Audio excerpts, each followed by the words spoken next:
اللهم إني أسألك الهدى والتقى والعفاف والغنى.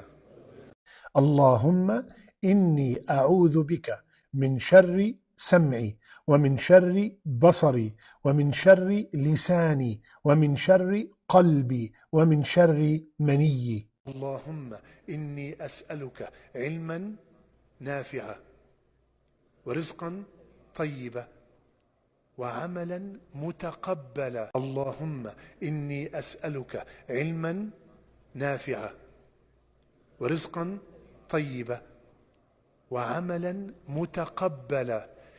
اللهم إني أعوذ بك من الهم والحزن والعجز والكسل والجبن والبخل وضلع الدين وغلبة الرجال. رب إني لما أنزلت إلي من خير فقير.